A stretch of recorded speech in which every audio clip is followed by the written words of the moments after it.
She cleaned his mansion for 3 years, never knowing the truth. But when the wealthy businessman collapsed in front of her and handed her a sealed envelope, everything she thought she knew about her life was about to shatter.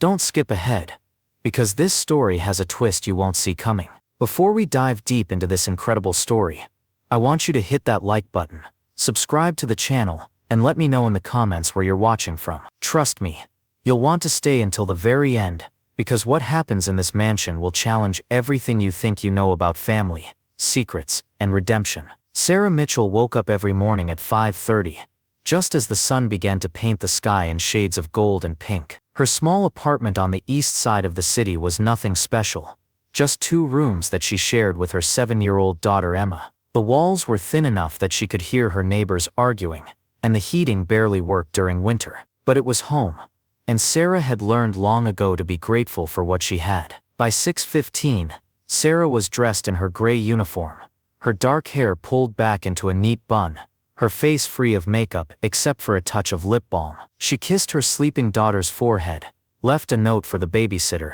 who would arrive at 7, and stepped out into the cool morning air. The bus ride to the Wellington estate took 45 minutes, cutting through neighborhoods that grew progressively wealthier with each passing mile. The Wellington estate sat on 12 acres of perfectly manicured grounds in the most exclusive part of the city. The mansion itself was a masterpiece of classical architecture, with white columns that reached toward the sky, windows that sparkled like diamonds in the morning light, and gardens that looked like they belonged in a fairy tale. Sarah had been working there for 3 years as part of the housekeeping staff, and even now, the beauty of the place still took her breath away. But Sarah wasn't there to admire the view. She was there to work, to earn the money that kept food on her table and a roof over her daughter's head. She was there to be invisible, to move through the mansion like a ghost, cleaning and organizing, and making sure everything was perfect for the family who lived there. The Wellington family consisted of 3 people. Charles Wellington, the patriarch, was 78 years old,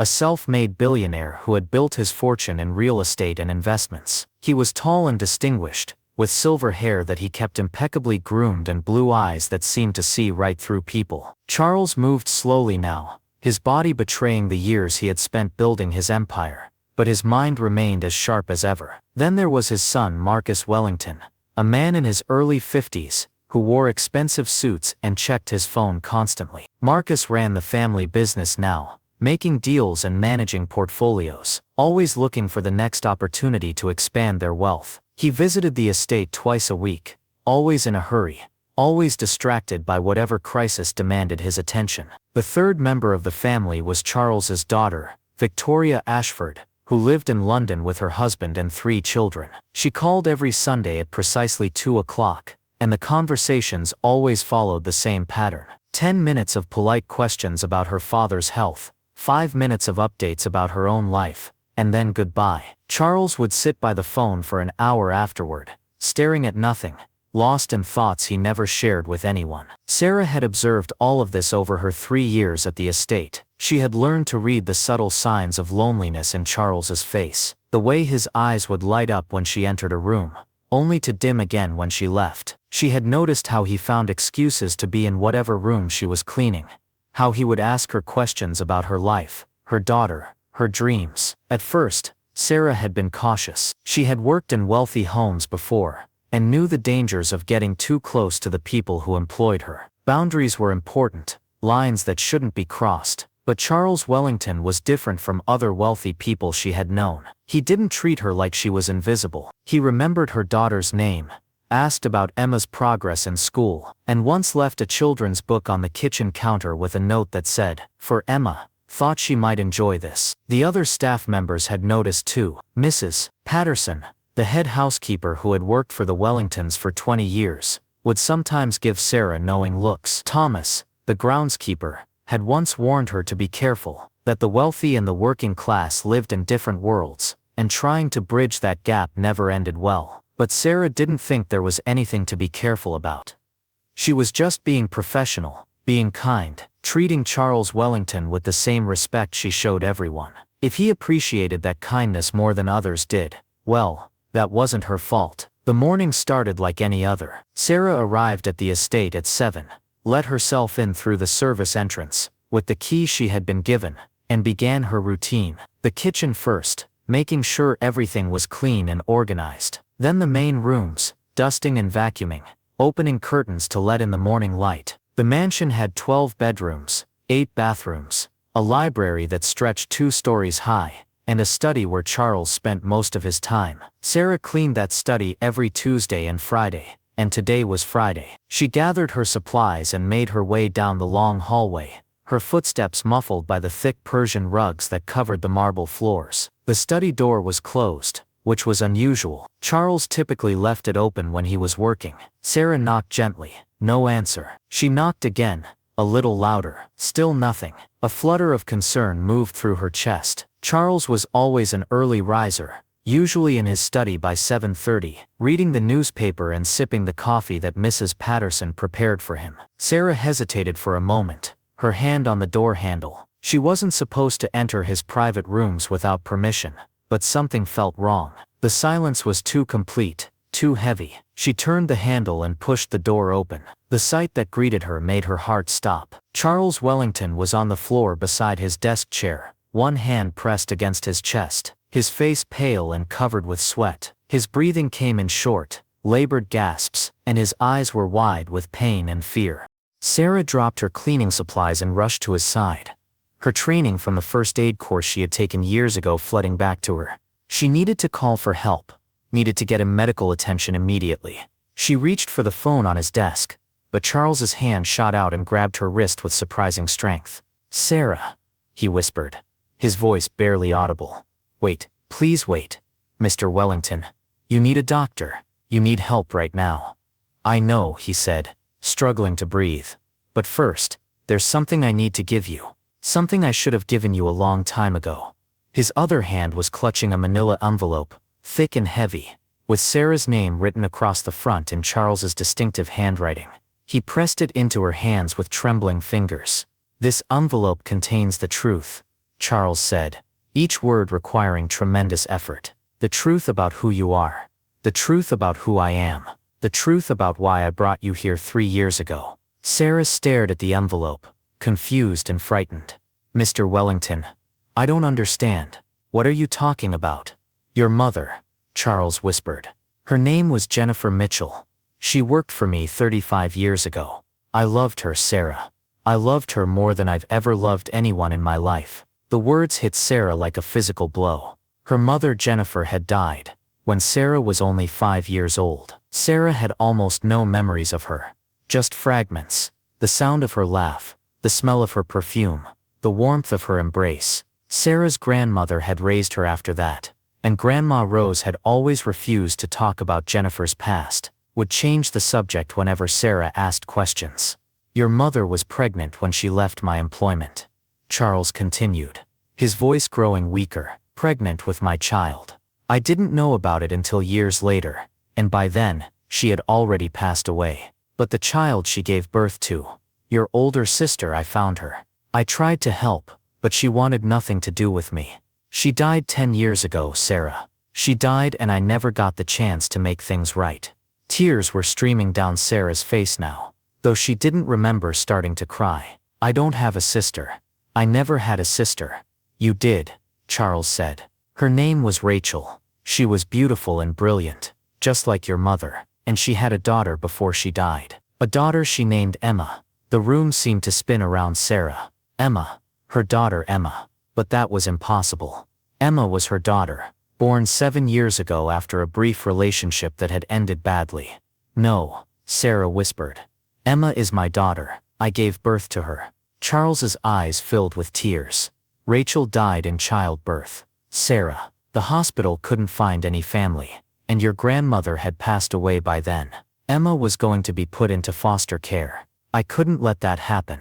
I couldn't lose another family member to my own cowardice." The pieces were falling into place now, creating a picture that Sarah didn't want to see, didn't want to believe. The mysterious benefactor who had paid all her hospital bills 7 years ago. The anonymous scholarship that had helped her finish her education. The job at the Wellington estate that had appeared exactly when she needed it most, with pay that was far more generous than similar positions. "You've been watching over us," Sarah said, the words barely making it past the lump in her throat. All these years you've been taking care of us. I tried to make up for abandoning your mother, Charles said. I tried to be the man I should have been 35 years ago. But I was too much of a coward to tell you the truth. I was afraid you would hate me, afraid you would take Emma and disappear, and I would lose you both. Sarah looked down at the envelope in her hands, feeling its weight, understanding now that it contained more than just words. It contained a legacy, a history, a family tree that she had never known existed.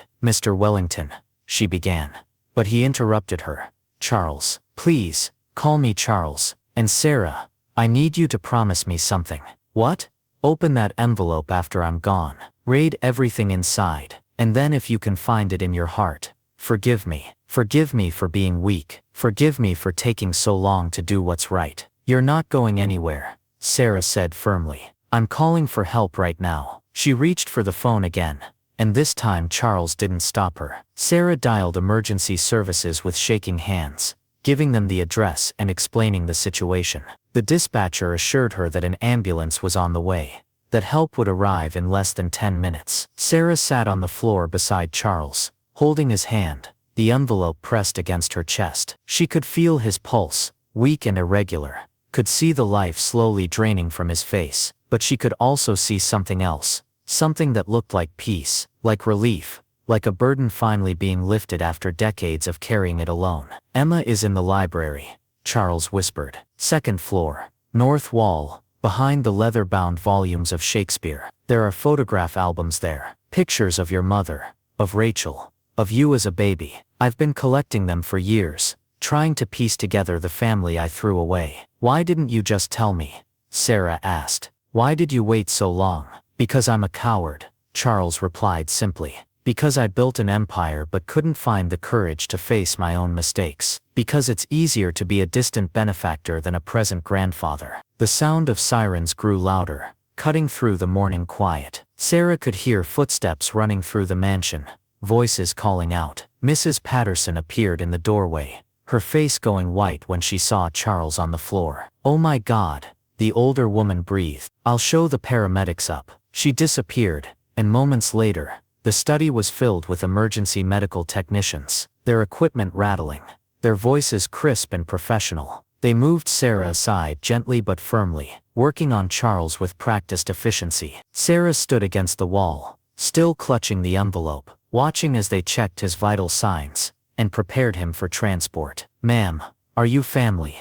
One of the paramedics asked. The question hung in the air. Sarah looked at Charles, saw him watching her, waiting for her answer. And in that moment, she realized that despite everything, despite the lies and the secrets and the decades of silence, there was a connection between them that went deeper than blood. Yes, Sarah said quietly. I'm family.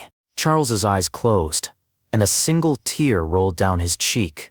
The paramedics loaded him onto a stretcher and wheeled him out of the study, moving quickly through the hallways of the mansion he had built. Sarah followed, the envelope still pressed against her chest, her mind reeling from everything she had learned.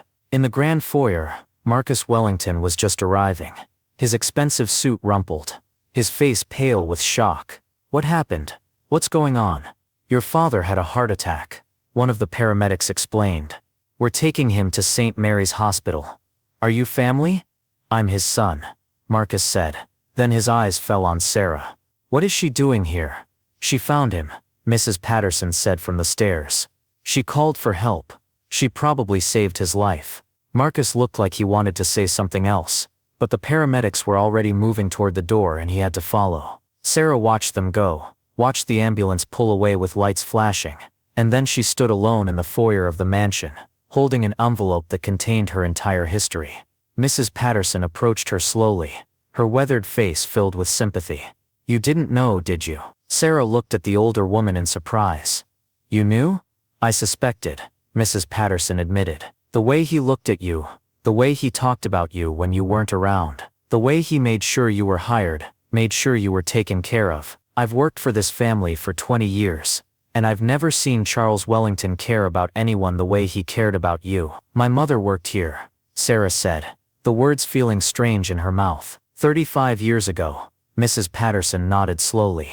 Jennifer. I never met her, but I've heard the stories. Charles was different back then, young and ambitious and terrified of what his family would think if he married someone outside their social class. So he let her go, and he's regretted it every day since. Sarah felt anger rising in her chest, hot and fierce. He let her go. He let her struggle and work, and eventually die young because he was worried about what people would think. Yes, Mrs. Patterson said simply. He did, and he's paid for that choice every day since. But Sarah, I've seen a lot of wealthy people in my time, and most of them never learn. Most of them never change. Charles Wellington spent the last 35 years trying to make up for his mistake. That doesn't erase what he did, but it means something. Sarah looked down at the envelope. He said there's more. He said Emma, my daughter, she's actually your niece, Mrs. Patterson finished gently. Rachel's daughter. I know. Charles told me 2 years ago, made me promise to help watch over both of you. The mansion suddenly felt too large, too empty, too full of secrets that had been hiding in plain sight. Sarah needed to get out, needed to breathe, needed to process everything that had just been revealed. I need to go, Sarah said. I need to think. Take all the time you need, Mrs. Patterson replied.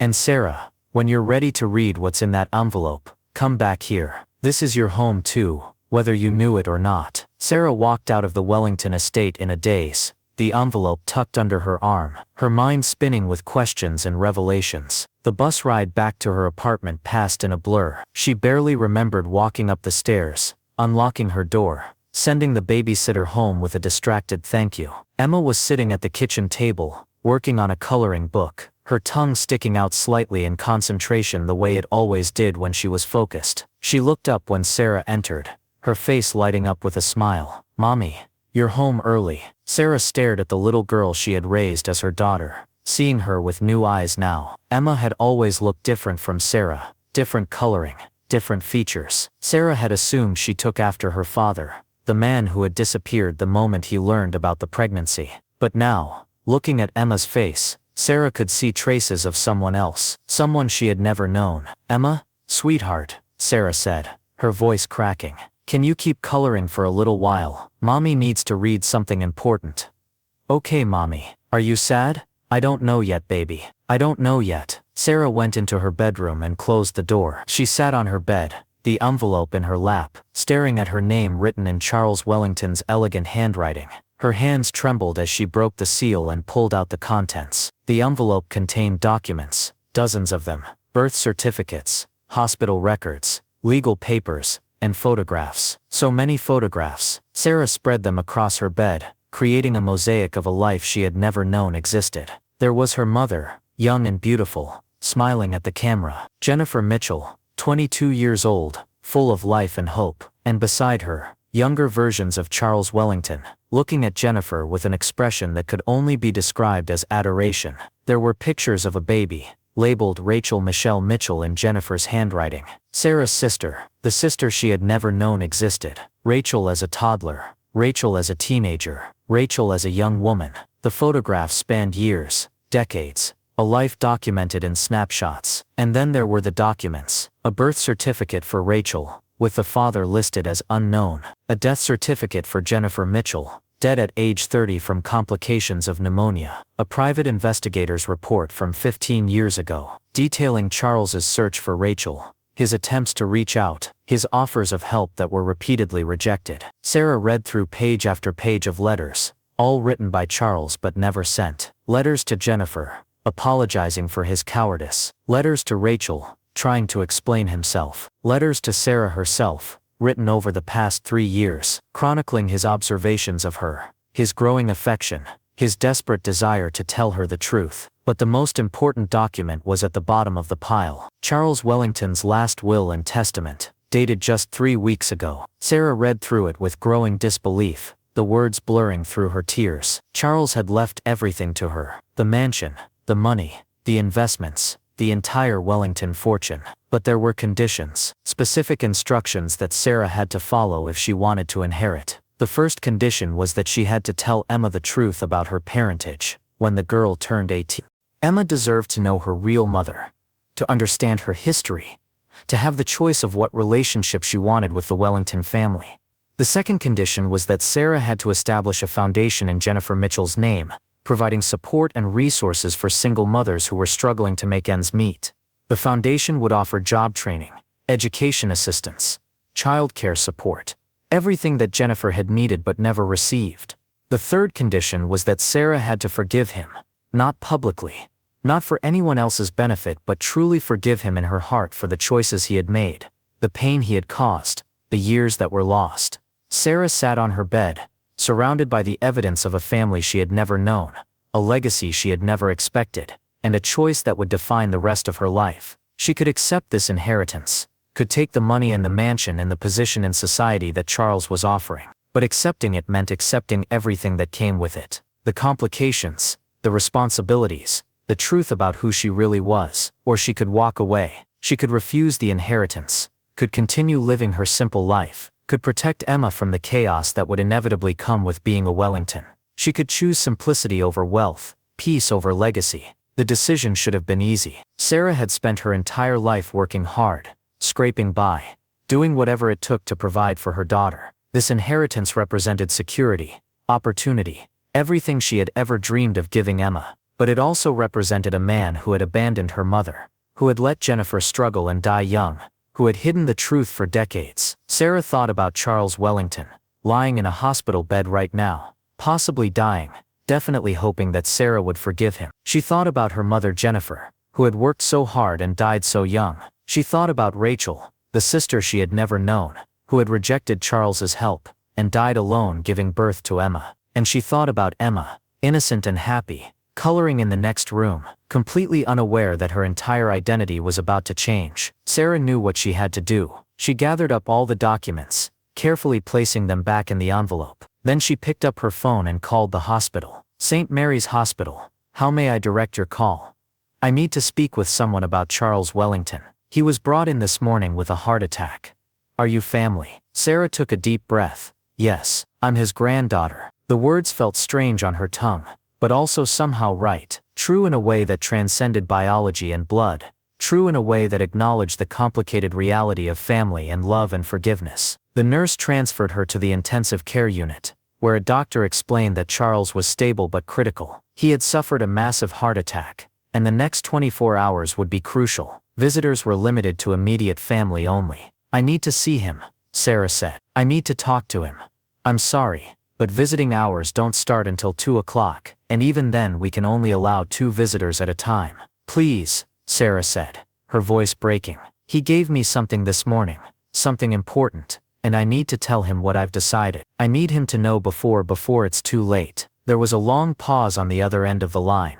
Then the doctor said quietly, come at noon, ask for Dr. Reynolds. I'll make sure you get in to see him. Sarah hung up the phone and sat in silence for a moment, gathering her strength. Then she opened her bedroom door and called out to Emma. Sweetheart, how would you like to visit a friend of Mommy's in the hospital? Emma looked up from her coloring book, her eyes wide. Is your friend sick? Yes, baby. He's very sick, and I need to tell him something important. They arrived at St. Mary's Hospital at 11:45. Sarah held Emma's hand tightly as they walked through the automatic door, past the reception desk, and up to the intensive care unit on the 4th floor. Dr. Reynolds was waiting for them, a kind-faced woman in her 50s with tired eyes. You must be Sarah, the doctor said. Mr. Wellington has been asking for you. He's been in and out of consciousness, but when he's awake, your name is the only thing he says. Sarah felt tears prick her eyes. How is he? Not good, Dr. Reynolds admitted. The heart attack was severe. We're doing everything we can,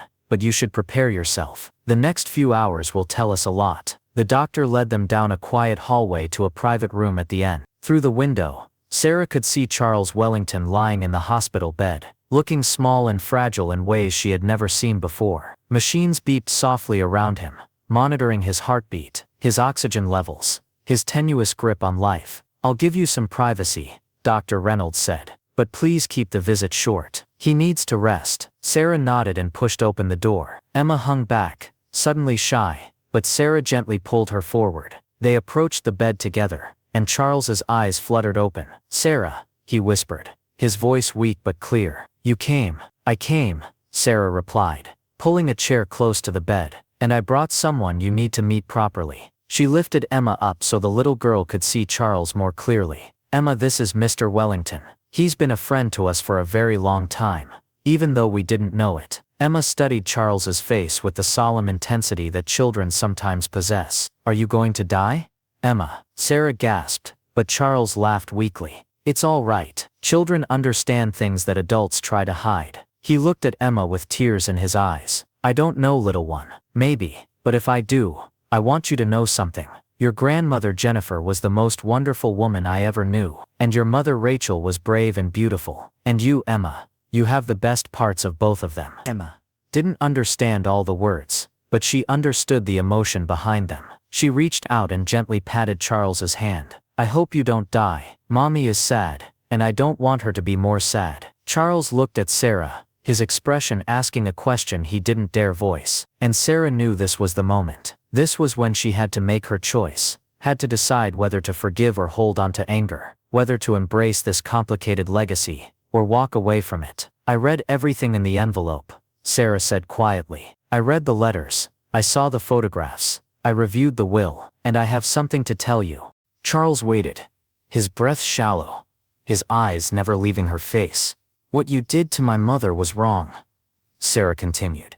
Abandoning her because you were afraid of what people would think, that was cowardice. She deserved better. Rachel deserved better. I deserved better. Charles closed his eyes, accepting the judgment, the criticism he had been avoiding for decades. But Sarah said, and Charles's eyes opened again. I also see what you've been trying to do. The years you spent searching for Rachel, trying to help even when she refused. The way you've watched over Emma and me, making sure we had what we needed without asking for anything in return. The foundation you want to create, helping other women who are facing what my mother faced. She reached out and took his hand, feeling how cold his fingers were, how weak his grip had become. I forgive you, Charles. Not because what you did was okay, but because you've spent 3 decades trying to make it right. And I think my mother would want me to forgive you too. The tears that had been gathering in Charles's eyes finally spilled over, running down his weathered cheeks. Thank you, he whispered. Thank you. But I need you to do something for me. Sarah continued. I need you to fight. Fight to stay alive. Fight to get better. Because Emma needs her great-grandfather. And I need to know more about my mother. More about Rachel. More about the family I never knew I had. Charles squeezed her hand with what little strength he had left. I'll try. I promise I'll try. The door opened behind them, and Marcus Wellington walked in, his face haggard with stress. He stopped short when he saw Sarah and Emma by his father's bedside, his expression flickering between confusion and suspicion. What are you doing here? Marcus asked, his voice sharp. This is family only. She is family, Charles said, his voice stronger than it had been all morning. Marcus, meet your niece. Sarah is Jennifer's daughter, and this little one is Rachel's daughter Emma. Marcus stared at them, his mouth opening and closing like a fish gasping for air. What, father? What are you talking about? 35 years ago, I fell in love with a woman named Jennifer Mitchell, Charles said, his words coming with effort but determination. She was carrying my child when I let her go because I was too worried about reputation and social standing. That child was Rachel, and Rachel gave birth to Emma before she died. Sarah has been raising Emma, not knowing they're actually aunt and niece, not knowing they're Wellingtons. The color drained from Marcus's face. He grabbed onto the chair beside him for support. This is insane. This has to be some kind of con. Father, you're sick. You're not thinking clearly. I'm thinking more clearly than I have in decades, Charles replied. And there's something else you need to know. I've changed my will. Everything goes to Sarah, with conditions that she establish a foundation in Jennifer's name and tell Emma the truth when she's old enough to understand. Marcus's face went from pale to red. You're leaving everything to her, to a maid you've known for 3 years. Father, I'm your son. Victoria is your daughter. We're your real family. Real family isn't defined by convenience or social acceptability, Charles said.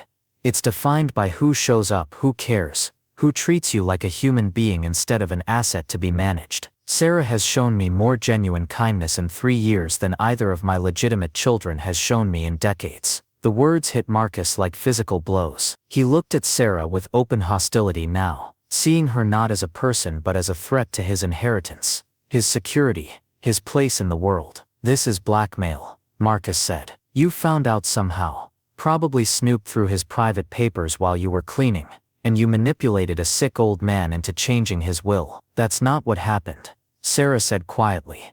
But Marcus wasn't listening. I'm calling our lawyers. I'm contesting this will. No court is going to allow you to steal my father's fortune. The will is legally binding, Charles said, his voice growing weaker. I worked with Patterson and Associates to make sure of it. I knew you would fight this, Marcus. I knew you would see Sarah as an enemy instead of family. And that's exactly why she deserves the inheritance more than you do. Marcus looked like he wanted to say more, wanted to argue and threaten and rage against this unexpected turn of events. But Dr. Reynolds appeared in the doorway, her expression stern. I'm going to have to ask everyone except one visitor to leave. Mr. Wellington needs rest, and this much excitement isn't good for his recovery. Marcus turned on his heel and stormed out of the room, his expensive shoes clicking angrily against the tile floor. Sarah stood up slowly, gently setting Emma down. I'll come back tomorrow, she told Charles. Rest now. Get better. We have a lot to talk about when you're stronger. Charles nodded, exhaustion clear on his face. But before Sarah could leave, he caught her hand one more time. The library, he whispered. Second floor, north wall behind Shakespeare. Everything you need to know about your mother, about Rachel, it's all there. Mrs. Patterson has the key. Sarah squeezed his hand gently. I'll find it. And Charles, thank you. Thank you for finally telling me the truth. As Sarah and Emma left the hospital, Emma tugged on her mother's sleeve. Mommy, what did Mr. Wellington mean? Why did he call me Rachel's daughter? Sarah looked down at her little girl, at the child she had raised from infancy, the daughter of her heart, if not her body. That's a long story, sweetheart. A story about family and love and people who make mistakes but try to fix them. I'll tell you all of it someday, when you're old enough to understand. But right now, all you need to know is that we're very lucky. We have a family we didn't know about, and they want to be part of our lives. Like a surprise family? Emma asked, her eyes wide. Exactly like a surprise family. The next 3 weeks passed in a blur of hospital visits, legal meetings, and discoveries that kept reshaping Sarah's understanding of her past. Charles slowly recovered, though the doctors made it clear that his heart had been permanently damaged. He would need constant care, lifestyle changes, and medication for the rest of his life. But he was alive, and that was what mattered. Sarah spent her evenings in the Wellington Estate Library, carefully going through the albums and documents that Charles had collected over the years. She saw her mother's life spread out in photographs and letters, saw the love between Jennifer and Charles captured in stolen moments and secret meetings. She saw Rachel's childhood, documented by private investigators that Charles had hired to watch over his daughter from a distance. And she saw herself, photographs taken without her knowledge over the past 3 years, pictures of her arriving at the estate each morning, of her playing with Emma in the park, of her studying late at night in her apartment. Charles had been watching over her, documenting her life, trying to know the granddaughter he had been too afraid to claim. Mrs. Patterson became Sarah's guide through this new world, explaining the family dynamics, the business operations, the expectations that came with the Wellington name. The older woman had known about Charles's secret for years, and had been waiting for the day when the truth would finally come out. He loved your mother more than anything, Mrs. Patterson told Sarah one evening as they sat in the library. I've seen a lot of wealthy men chase after beautiful women, but what Charles felt for Jennifer was different. It was real, and it destroyed him when he let her go. Then why did he do it? Sarah asked, the question that had been haunting her since the day she read the envelope. Fear, Mrs. Patterson said simply. Fear of his family's disapproval, fear of losing his social standing, fear of what people would say. The wealthy live in a different world, Sarah, a world with different rules and different pressures. Charles wasn't strong enough to stand against that world when he was young, but he's been paying for that weakness ever since. Marcus Wellington contested the will, just as he had threatened. His lawyers argued that Charles had been mentally incapacitated when he changed his will, that Sarah had manipulated him, that the entire situation was a fraud designed to steal the family fortune. But Charles's lawyers were prepared. They had medical evaluations proving his mental competence, documentation of the DNA tests confirming Sarah's lineage, and testimony from multiple witnesses about the legitimate nature of the relationship. The legal battle lasted 3 months, during which time Sarah continued working at the estate, continued visiting Charles in his recovery, and continued learning about the family she had inherited. Emma adjusted to the changes with the resilience of children, accepting that Mr. Wellington was her great-grandfather, with the same ease that she accepted any other fact about her world. Finally, the judge ruled in Sarah's favor. The will was legitimate, the inheritance was valid, and Sarah Mitchell was now one of the wealthiest women in the city. But more importantly, she was finally connected to the family history that had been hidden from her for so long. Victoria Wellington flew in from London for the court proceedings, her face a mask of controlled fury. Unlike Marcus, who had raged and threatened, Victoria approached the situation with cold calculation. She sat across from Sarah in the estate's formal living room 3 days after the judge's ruling, her designer clothes and perfect makeup creating an armor of sophistication. "I want you to understand something," Victoria said, her voice smooth as silk and just as dangerous. "You may have won in court, but you will never be one of us. You weren't raised in this world. You don't understand how it works. And the moment you make a mistake, the moment you show that you don't belong, society will tear you apart." Sarah met her gaze steadily. "I don't need to be one of you. I just need to honor your father's wishes, and take care of Emma. Everything else is secondary." "Is it?" Victoria leaned forward, her eyes sharp. "Because once you accept this inheritance, once you move into this house and start living as a Wellington, everything changes. You'll be scrutinized, criticized, judged by people who have been waiting their entire lives for someone like you to fail. Can you handle that? Can your daughter handle that?" The question hit closer to home than Sarah wanted to admit. She had been so focused on the legal battle, on proving her right to the inheritance, that she hadn't fully considered what life would actually be like once the dust settled. Emma was only 7 years old. Could Sarah really subject her to the pressures and expectations of high society? "Your father believed I could," Sarah said finally. "He believed Emma and I deserved this chance." "My father felt guilty," Victoria corrected. "There's a difference between deserving something and being given it out of someone's guilt. But fine, you want to play at being a Wellington. Let's see how long you last." Victoria stood up to leave, but paused at the door. "There's one more thing you should know. My father may have left you his money, but he didn't leave you his reputation or his connections. Those take years to build, and they can be destroyed in moments. I hope you're prepared for what's coming." After Victoria left, Sarah sat alone in the living room, surrounded by luxury that still felt foreign and uncomfortable. The doubt that Victoria had planted began to grow. Was she making a mistake? Was she putting Emma at risk by accepting this inheritance? Mrs. Patterson found her there an hour later, staring out the window at the manicured gardens. The older woman sat down beside her without saying anything, just offering quiet companionship. "She tried to scare you," Mrs. Patterson said finally. "Victoria always was good at finding people's weaknesses and exploiting them." "She succeeded," Sarah admitted.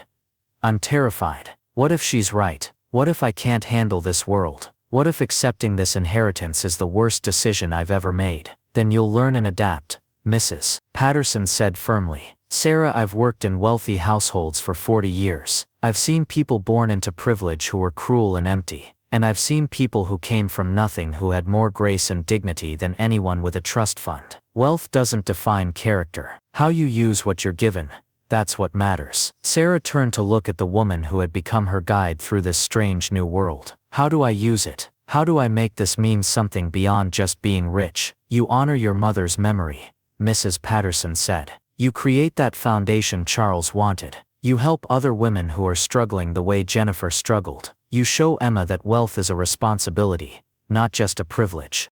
And you prove to people like Victoria that kindness and compassion matter more than bloodlines and social connections." Over the next 6 months, Sarah threw herself into fulfilling Charles's conditions. She worked with lawyers and financial advisors to establish the Jennifer Mitchell Foundation, an organization dedicated to supporting single mothers through education, job training, childcare assistance, and emergency financial aid. She toured facilities, interviewed potential staff, and designed programs that would have made a real difference in her own life years ago. Charles, though still weak from his heart attack, attended every major meeting. He sat beside Sarah as she learned to navigate boardrooms and negotiate with donors, offering guidance when asked but letting her take the lead. Their relationship evolved from employer and employee to something deeper, something that resembled the grandfather-granddaughter bond that should have existed all along. Emma adjusted to her new life with the adaptability of children. She started at a private school where the other students came from wealthy families, but she never forgot where she came from. She would tell her new classmates about the small apartment where she used to live, about the public library where she learned to read, about the struggles her mother had faced. Some of the children's parents complained that Emma's stories made their own children ask uncomfortable questions about privilege and inequality. Sarah took those complaints as a sign that Emma was doing exactly what she should be doing.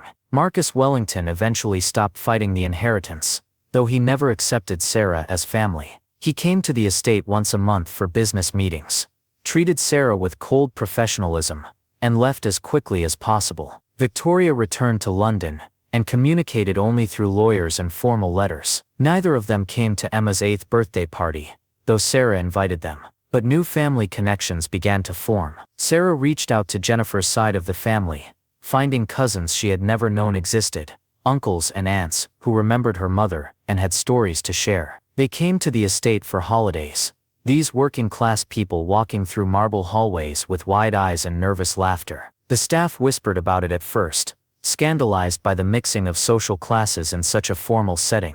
But Sarah didn't care. These were her people, Emma's people, and they deserved to be part of this legacy too. The Jennifer Mitchell Foundation officially launched 1 year after Charles's heart attack. The opening ceremony was held in the estate's gardens, with over 300 people in attendance. Politicians gave speeches, donors wrote checks, and the media captured every moment. But the most powerful moment came when Sarah stood at the podium and told her mother's story. She talked about Jennifer Mitchell, a young woman who fell in love with the wrong man, who got pregnant and was abandoned, who worked multiple jobs to support her daughter until illness took her life at age 30. She talked about Rachel, the sister Sarah never knew, who grew up without a father and died giving birth to Emma. She talked about the cycles of struggle and survival that so many single mothers face, and how the foundation would work to break those cycles. My mother deserved better than what she got, Sarah said, her voice carrying across the gardens. She deserved support,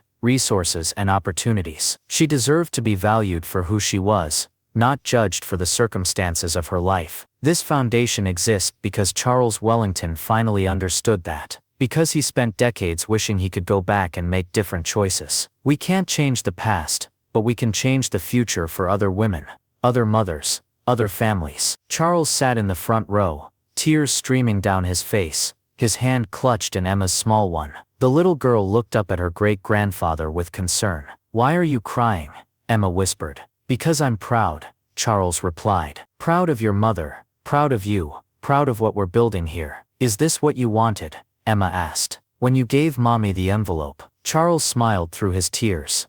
"This is more than I ever dared to hope for." The foundation grew rapidly in its first year, helping over 500 families with everything from emergency rent assistance to education scholarships. Sarah interviewed many of the recipients personally, hearing their stories, understanding their struggles, seeing echoes of her own mother's life and their experiences. Each conversation reinforced her belief that this work mattered, that Charles's guilt had been transformed into something meaningful and lasting.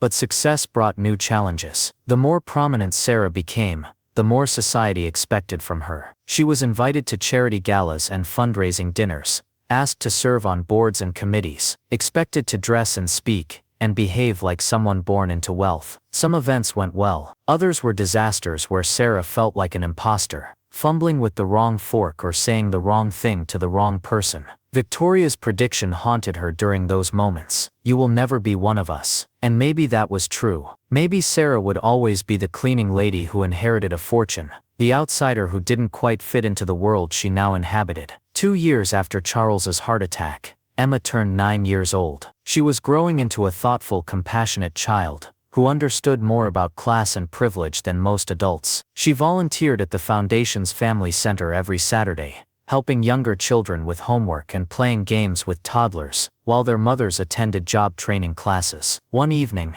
Emma came home from school with tears in her eyes. Sarah found her in her bedroom, crying into her pillow. "Sweetheart, what happened?" Emma sat up, her face blotchy and red. "The kids at school were talking about us. They said you're not my real mother. They said you're just my aunt, and that my real mother didn't want me, so you had to take me. Sarah's heart broke. This was the conversation she had been dreading. The truth that Emma would eventually learn. She had planned to wait until Emma was older, until she could understand the complexities of their situation. But children talked, and secrets always found their way out. Sarah sat down on the bed and pulled Emma into her arms. Those kids don't know what they're talking about. I am your real mother in every way that matters. But their parents said that Rachel was my mother, and that she died when I was born. Is that true? There was no point in lying. Emma deserved the truth, even if she was younger than Sarah had hoped. Yes, baby. That's true. Rachel was my sister, and she gave birth to you. But she got very sick right after you were born, and she died. So I became your mother. I've raised you since you were just a few days old. Emma was quiet for a long moment, processing this information. Did Rachel want me? Yes, Sarah said firmly. She wanted you very much, but sometimes life is unfair, and people die when they shouldn't. Rachel loved you, Emma, and even though she couldn't be here to raise you, I know she would be so proud of the person you're becoming. Do you love me as much as you would if I was really your daughter? Sarah cupped Emma's face in her hands, making sure the little girl was looking directly into her eyes. Emma Rose Mitchell, you are really my daughter. Biology doesn't determine who is family. Love does. Choice does. The fact that I didn't give birth to you doesn't make you any less mine. Do you understand? Emma nodded slowly.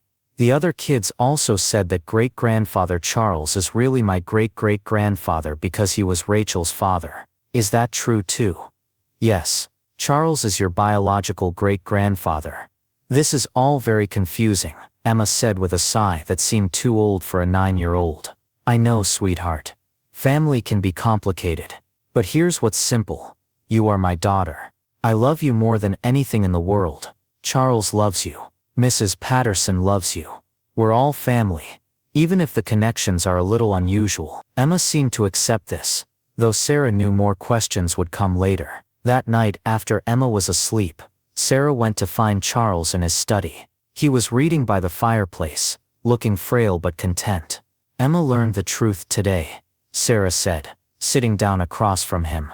Other kids at school told her about Rachel. Charles looked up with concern. How did she take it?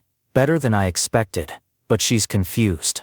I hate that she had to find out this way from cruel children who were probably just repeating what they heard from their parents. The wealthy love to gossip, Charles said bitterly, especially about people who don't fit their narrow definition of acceptable. I'm sorry, Sarah. I had hoped to protect you and Emma from that.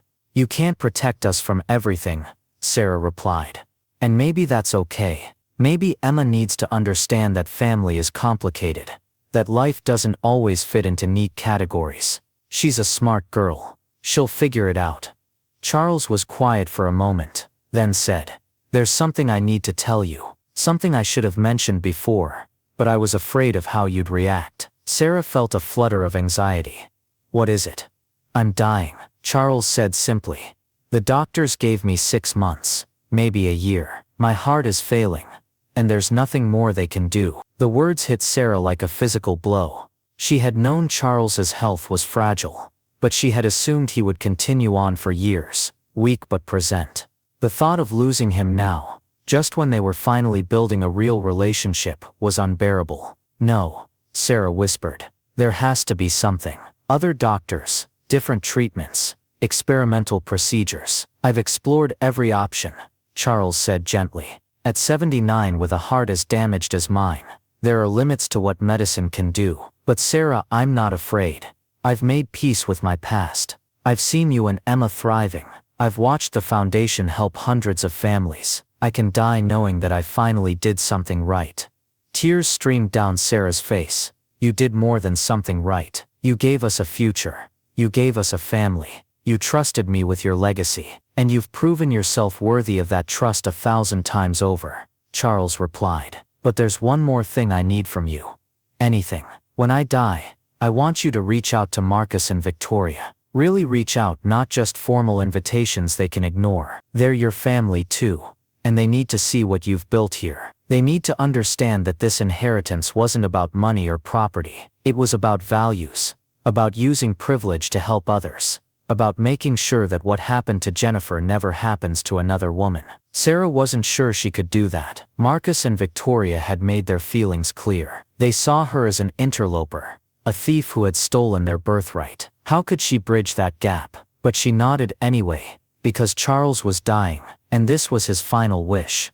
I'll try. I can't promise they'll listen, but I'll try. Charles died 4 months later, peacefully in his sleep. Emma found him in the morning, sitting in his favorite chair by the library window, a book still open on his lap. She ran to get Sarah, her voice high and frightened. "Mommy, something's wrong with great-grandfather. He won't wake up." Sarah knew before she even entered the room.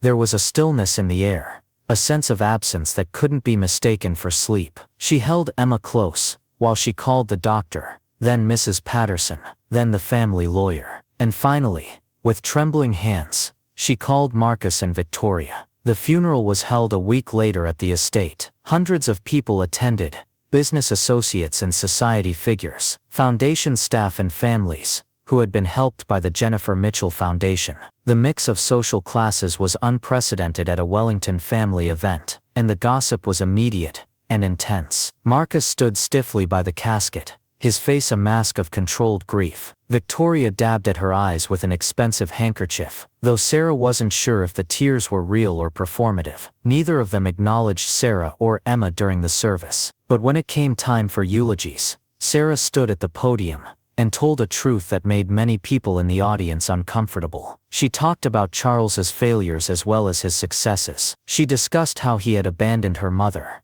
how his cowardice had caused decades of unnecessary suffering. She didn't sugarcoat or excuse his actions. Then she talked about his transformation, about how he had spent the last years of his life trying to make amends, not through grand gestures or public pronouncements, but through quiet support and genuine care. She talked about the foundation, about the families it had helped, about the legacy he had built from the ashes of his regret. Charles Wellington was not a perfect man, Sarah said, her voice carrying across the gathered mourners, but he was a man who learned from his mistakes, who understood that wealth without compassion is meaningless, who chose in the end to value people over propriety, love over legacy, redemption over reputation.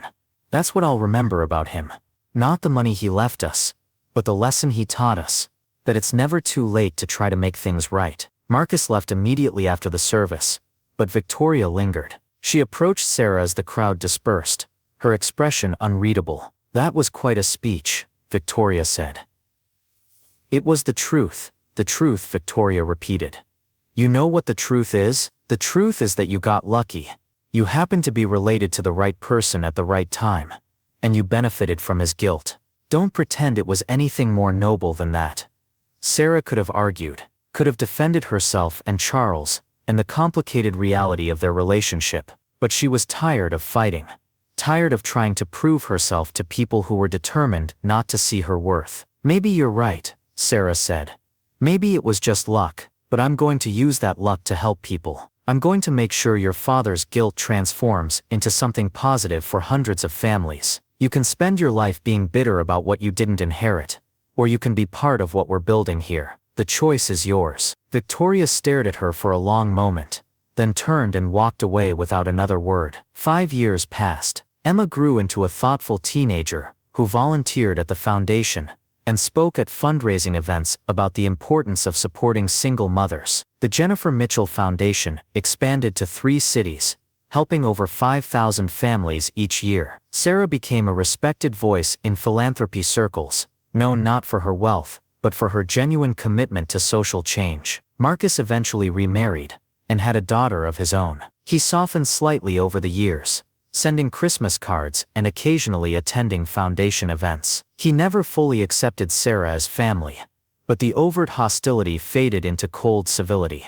Victoria remained distant, though Sarah learned through Mrs. Patterson that she had started her own charitable work in London, focusing on education access for underprivileged children. Perhaps some of Charles's lessons had taken root after all. On the 10th anniversary of Charles's death, Sarah stood in the estate library, where she had first discovered the truth about her family. Emma, now 17, stood beside her. They were looking at the photograph albums that Charles had collected. the documented history of a family torn apart by fear and brought together by determination. Do you ever regret it? Emma asked. Accepting the inheritance, dealing with all the judgment and criticism, having to prove yourself over and over. Sarah thought about the question carefully. The past 10 years had been difficult in ways she never could have imagined. She had faced social snubs and media scrutiny, had dealt with people who questioned her motives and her worthiness. There had been nights when she wondered if Victoria was right, if she was just an imposter playing at being a Wellington. But then she thought about the families the foundation had helped. The single mothers who had gone back to school, the children who had received medical care they couldn't afford, the women who had escaped dangerous situations because they had somewhere safe to go. She thought about Emma, growing up with opportunities and resources that would have been unimaginable in their old life. No, Sarah said firmly.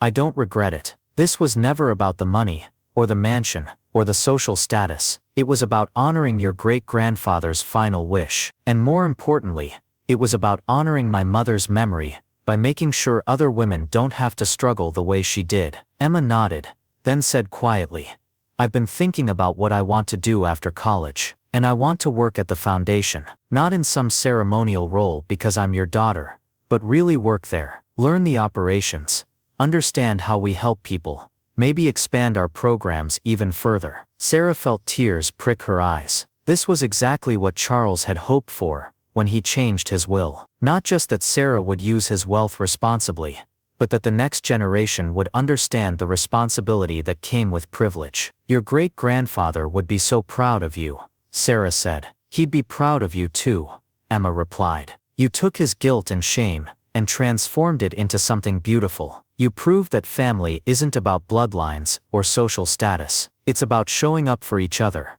helping each other, choosing to build something better than what came before. That evening, Sarah sat in Charles's old study, now her office, and pulled out the letter he had written to her 10 years ago. She read it again, seeing new meanings in words she had read dozens of times before. Sarah, if you are reading this, then I have passed away, and you are about to discover something that will change your life forever. I pray that you will find the strength to carry out my final wish, because it is the most important thing I have ever asked of anyone. The wealth I'm leaving you is nothing compared to the legacy I hope you'll build. Show the world that compassion matters more than status, that kindness is worth more than money, that family is defined by love and not by blood. Prove that my mistakes don't have to define our family's future. Make Jennifer proud. Make me proud. But most importantly, make yourself proud. With love and profound regret, Charles Wellington. Sarah folded the letter carefully and placed it back in the envelope that had started everything. Then she opened her laptop and began drafting plans for the foundation's expansion into 2 more cities. There was work to do, families to help, legacies to build. Outside, the sun was setting over the Wellington estate, casting golden light across the manicured gardens. In the distance, Sarah could hear Emma laughing with Mrs. Patterson in the kitchen, their voices carrying through the massive house that had once felt so foreign, but now felt like home. Charles Wellington had asked Sarah to fulfill his last wish, to forgive him, to honor Jennifer's memory, and to use his wealth to help others. But in doing so, Sarah had done something even more important. She had proven that redemption was possible, that mistakes could be transformed into meaning, that family could be chosen and built and strengthened through love and commitment. The cleaning lady who found a dying millionaire had become more than just his heir. She had become the keeper of his conscience, the builder of his redemption, and the proof that sometimes the most unlikely people carry within them the power to change everything. Dear viewers, sometimes fulfilling one person's last wish becomes the beginning of something that changes countless lives. Sarah Mitchell thought she was just accepting an inheritance, but instead she discovered a family legacy, built a foundation that helps thousands, and proved that true wealth isn't measured in money but in the lives you touch and the positive change you create in the world. Charles Wellington's last wish wasn't just about distributing his fortune. It was about transforming guilt into grace, privilege into purpose, and regret into redemption. Their story reminds us that it's never too late to make things right, and that the most important inheritance we can leave isn't financial. It's the example of how we choose to use what we've been given to make the world a little bit better than we found it.